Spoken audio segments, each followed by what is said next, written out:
अस्सलामुअलैकुम बच्चों, औज़ु बिल्लाहि मिनश शैतानिर रजीम, बिस्मिल्लाहिर रहमानिर रहीम, रब्बि इश्रह ली सदरी व यस्सिर ली अमरी वाहलुल उक़दतम मिन लिसानी यफ़क़हू क़ौली। बेटा कैपिटल गेन टैक्सेशन का रिवीजन करते हैं, बहुत इंपॉर्टेंट हेड ऑफ इनकम है, बिल्कुल एक्सपेक्टेड है इससे क्वेश्चन।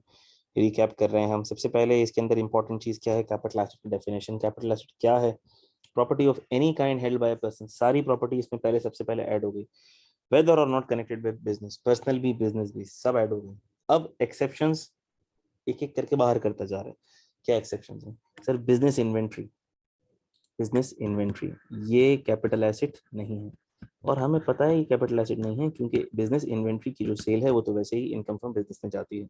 अब वो इन्वेंट्री के अंदर stock in trade, consumables, raw material, WIP, finish good, हर चीज आ जाती है। डेप्रिशिएबल एमोर्टाइजेबल एसेट ये भी कैपिटल एसेट नहीं है, ठीक है बेटा। यानी कि बिजनेस की बिल्डिंग कैपिटल एसेट नहीं है।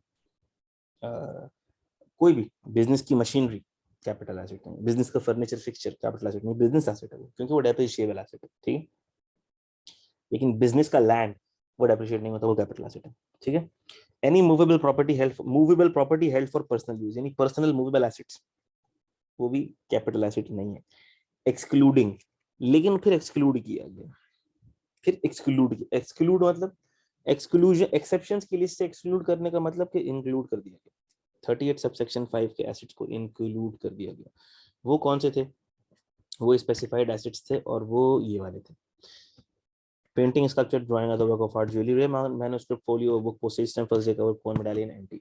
और हमें पता है कि ये वो कैटेगरी है जिसमें लॉस नहीं आता। गेन आता है, सब्जेक्ट टैक्सेबल होता है सब्जेक्ट टू होल्डिंग पीरियड, लेकिन लॉस नहीं आता, और ये नॉर्मल टैक्स की कैटेगरी में फॉल करता है, ठीक है।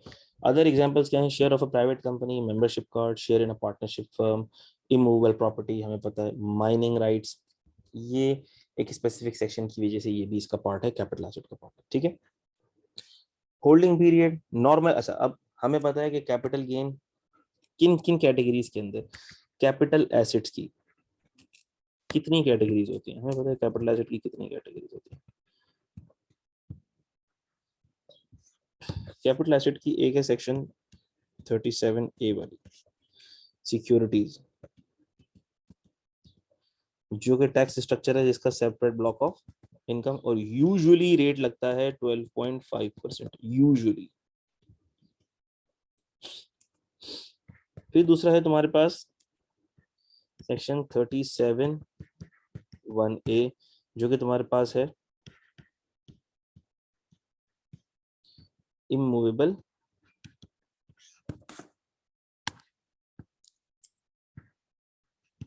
प्रॉपर्टी। इमूवेबल प्रॉपर्टी भी, उसके भी अलग से रेट्स हैं। और फिर आते हैं तुम्हारे पास अदर कैपिटल एसेट्स, जो कि चार्जेबल टू टैक्स होते हैं अंडर NTR।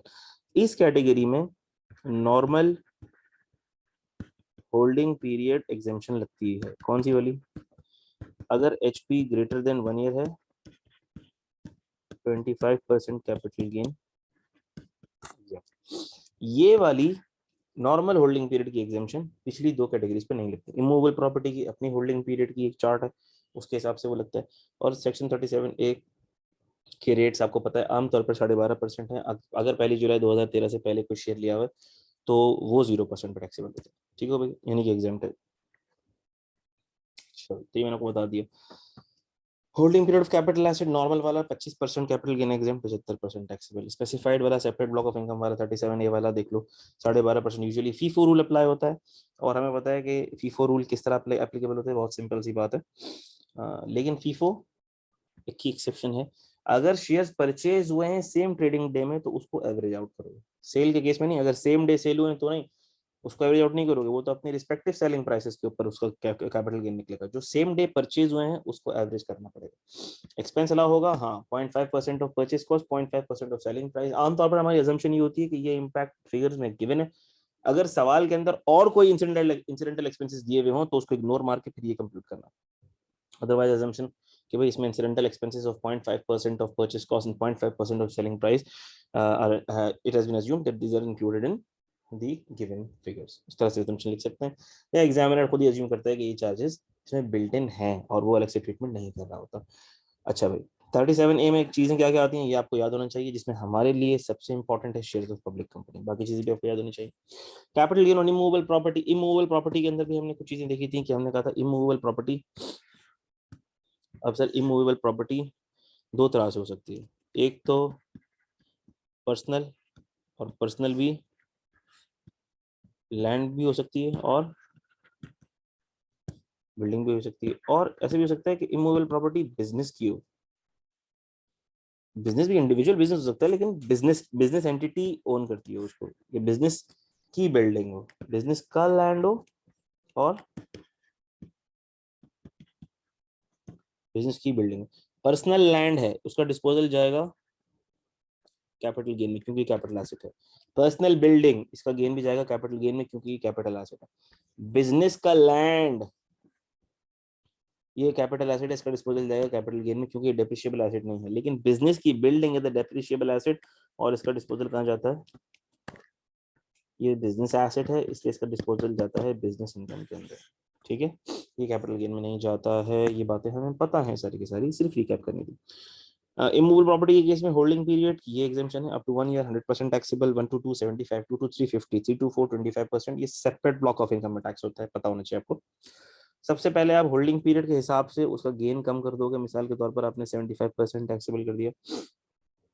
अब मिसाल के तौर पर गेन आया आपके पास 10 लाख रुपए, आपने 25% एग्जाम्पशन लगा दी, 1 to 2 ईयर्स होल्डिंग पीरियड था, और 10 लाख रुपए का 75% 7.5 लाख टैक्सेबल होगा। अब 7.5 लाख को आप स्लैब्स में देख लेंगे, ठीक है, वो स्लैब आपको पता है कि अप टू 5 मिलियन कितना चलता है रेट, 3.5%, तो जिसमें फॉल कर रहा है फिर आप रेट लगा देंगे, सिंपल सी बात। इमूवेबल प्रॉपर्टी का गेन निकलेगा कैसे, सबका तरीका एक ही है, क्या, gain arriving on disposal of capital asset, capital gain का तरीका यही है, consideration received minus cost plus incidental expenses, यानी कॉस्ट में ऐड हो जाता है, यानी कि इंसिडेंटल एक्सपेंसेस भी अलाउ होते हैं। अच्छा, और कंसीडरेशन रिसीव्ड की डेफिनेशन क्या है, higher of actual selling price और एफएमवी। अब एफएमवी हर केस में डिफर करती है, इमूवेबल प्रॉपर्टी की बात कर रहे हो तो एफबीआर वैल्यूएशन रेट लोगे या डीसी वैल्यू लोगे, लिस्टेड शेयर्स की बात कर रहे हो तो स्टॉक एक्सचेंज की कोटेशन ले लोगे, अदर शेयर्स की बात कर रहे हो तो ब्रेकअप वैल्यू ले लोगे, या जो भी इसके अलावा कोई एसेट है तो जो भी मार्केट वैल्यू इस सवाल में गिवन होगी। चार्जेबल टू टैक्स होता है on accrual basis, accrual basis, accrual basis, यानी जिस साल में डिस्पोज होगा उस साल गेन आएगा, चाहे आपने पैसे रिसीव किए या ना किए। बहुत इंपॉर्टेंट रूल है non recognition rule. Non recognition rule वो रूल है अगर कोई भी मोड ऑफ ट्रांजैक्शन इस नॉन रिकग्निशन रूल में फॉल करती है, अगर कोई भी मोड ऑफ ट्रांजैक्शन इस नॉन रिकग्निशन रूल में फॉल करती है तो कोई गेन कोई लॉस कैलकुलेट नहीं होगा, कोई गेन कोई लॉस कैलकुलेट नहीं होगा, कोई कैपिटल गेन कोई कैपिटल लॉस कैलकुलेट नहीं होगा। बात समझ आती है? फिर से रिपीट कर रहा हूं, अगर ये मोड्स ऑफ ट्रांजैक्शन है, अब आओ देखो क्या, transfer of assets between spouse under an agreement to live apart, gift from relative, relative से गिफ्ट मिल रहा है, रिलेटिव गिफ्ट दे रहा है। बच्चे बार बार पूछे सर कैपिटल गेन किसके हाथों में आएगा, गिवर के हाथों में आएगा या रिसीवर के हाथों में आएगा? मैं हमेशा ये कहता हूँ भाई डिस्पोज कौन कर रहा है, गिवर डिस्पोज कर रहा है, तो कैपिटल गेन या कैपिटल लॉस की हमेशा टर्मिनोलॉजी गिवर के पर्सपेक्टिव से यूज होती है। बात समझ आती है? अच्छा भाई, तो हमने कहा कि कोई गेन लॉस नहीं आएगा अगर ये मोड होगा, क्या mode, transfer of assets between spouse under an agreement to live apart, आसान बात है, gift from a relative, relative की डेफिनेशन हमें याद होनी चाहिए, बड़ी वाइड डेफिनेशन है, by succession inheritance devolution, distribution of assets on dissolution of an AOP और liquidation of company। लेकिन इधर एक कंडीशन और भी है कि recipient should be resident for the application in the relevant tax year, obviously in the relevant tax year for application of non recognition rule। ये एक एडिशनल चुटकुला लगा हुआ है। अच्छा, फिर होगा क्या, सर इसने डिस्पोज कर दिया और एसेट इसके पास आ गए, अब सर रिसीवर के हाथ में जो कॉस्ट होगी डीम्ड कॉस्ट वो क्या होगी, वो होगी FMV at the date of transfer. जब एसेट ट्रांसफर हो उस वक्त जो भी एफएमवी होगी वो रिसीवर के लिए डीम्ड कॉस्ट बन जाएगी, उसी दिन डीम्ड कॉस्ट बन जाएगी। ठीक हो गई बात, सिवाय किसके, सिवाय नंबर 1 की, स्पाउस वाले के अलावा, उसमें cost in the hands of transfer will be treated as the cost for the recipient, ये आपको याद रखना होगा। अच्छा भाई, और हमने देखा था कि एक और चीज जो इस दफा के फाइनेंस एक्ट में ऐड हुई है कि अगर तो कमिश्नर को लगता है कि ये जो भी अरेंजमेंट हुआ है इस part of tax avoidance scheme, अगर किसी को गिफ्ट दिया और उसने गिफ्ट 2 साल के अंदर अंदर बेच दिया है, ठीक है, डिस्पोजल की कंडीशन भी थी ना, dispose with in 2 years, dispose with in 2 years, और this arrangement is part of tax avoidance scheme, तो फिर कमिश्नर कहता है कि फिर टैक्स लॉ कहता है कि फिर कॉस्ट जो है ना, कॉस्ट ऑफ ट्रांसफर वही होगी कॉस्ट फॉर रिसिपिएंट। फिर FMV at the rate of transfer नहीं होगी, फिर जो एक्चुअल कॉस्ट ऑफ ट्रांसफर है वही रिसिपिएंट के हाथ में कॉस्ट बन जाएगी। और ये बात भी हमने देख ली कि transfer of assets under agreement to live apart is exempt for recipient. ठीक है, सवाल भी देखे थे हमने, सब याद भी होगा आपको, ये बात हम कर चुके हैं। Capital asset 38 subsection 5 specified personal movable assets हैं। कुछ एग्जाम्पशन आसान आसान सी हैं, जहन में होनी चाहिए आपके। Immovable properties, capital gain on immovable property sold to REIT, exempt है। Exemption of in immovable property in case of dependent of शहीद belonging to Pak arm forces, और अगर तो जिंदगी में वो लोग सेल कर रहे हैं तो अप टू 3 years 50% तक है, और 4 और मोर देन 4 years में वही जो normal holding period exemption applicable है वही अप्लाई होती है। Disallowed loss adjustment, disallowed loss adjustment के अंदर wash sales, cross trade tax sales. Wash sale के अंदर क्या होता है, आप कोई शेयर सेल करने जब लगे हो उसके ऊपर गेन आ सकता है, और गेन आएगा तो कैपिटल गेन टैक्स लगेगा। उस टैक्स को बचाने के लिए आपने क्या किया, कोई दूसरा शेयर जो लॉस में पड़ा हुआ था आपने उसको सेल कर दिया, गेन और लॉस सेट ऑफ हो गया, अब कैपिटल गेन टैक्स आपने बचा लिया। और जो शेयर लॉस में बेचा था वो विद इन 1 month आपने दोबारा परचेज कर लिया, तो लॉ ये कहता है ये टोपी ड्रामा हमारे साथ नहीं चलेगा, ये वॉश सेल का केस है और इस केस में लॉस अलाउ नहीं होगा। Cross trade is basically not a trade, ये तो आपका ही एक अकाउंट से दूसरे अकाउंट में ट्रांसफर है, इस पर भी कोई लॉस रिकॉग्नाइज नहीं होगा।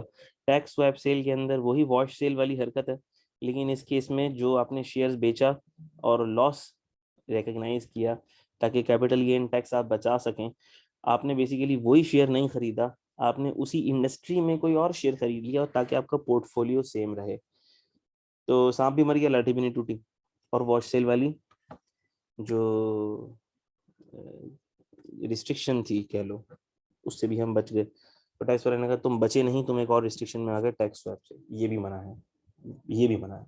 यानी कि तुम लॉस वाला शेयर बेच के ना सिर्फ वो लॉस वाला वो भी नहीं परचेज कर सकते, और उसी इंडस्ट्री के अंदर भी कोई और सिक्योरिटी आप परचेज नहीं कर सकते। यहाँ विद इन वन मंथ वाली कंडीशन लिखी हुई नहीं है, लेकिन अंडरस्टूड सी बात है कि वो विद इन 1 month की ही बात हो रही है, लेकिन लॉ में लिखी हुई नहीं है। So this is all about capital gain. I hope it is quickly recapped. May Allah bless you all, take care a lot. मुझे और अपने सारे टीचर्स को दुआ में याद रखिएगा, अपना बहुत ख्याल रखिएगा। अल्लाह हाफिज़। और एक बात का और भी ख्याल रखिएगा, मिसाल के तौर पर जब भी ये सवाल आता है, कोई भी सवाल आता है, तो आपने ये ज़रूर बताना है सबसे पहले कि ये कैपिटल एसेट है। दूसरी बात, इसका डिस्पोजल का गेन कैपिटल गेन में जाएगा। तीसरी बात, सेपरेट ब्लॉक है, एनटीआर है। चौथी बात, होल्डिंग पीरियड एग्जम्पशन है तो क्या है, नहीं है तो नहीं है, क्या टैक्स रेट लगेगा, और अगर नंबर्स गिवन है तो गेन भी ज़रूर निकाल देना। तो कोई मसला नहीं है, इसको ड्राफ्ट करना भी कोई मसला नहीं है, we know how to draft. Thank you very much, take care, अल्लाह हाफिज़।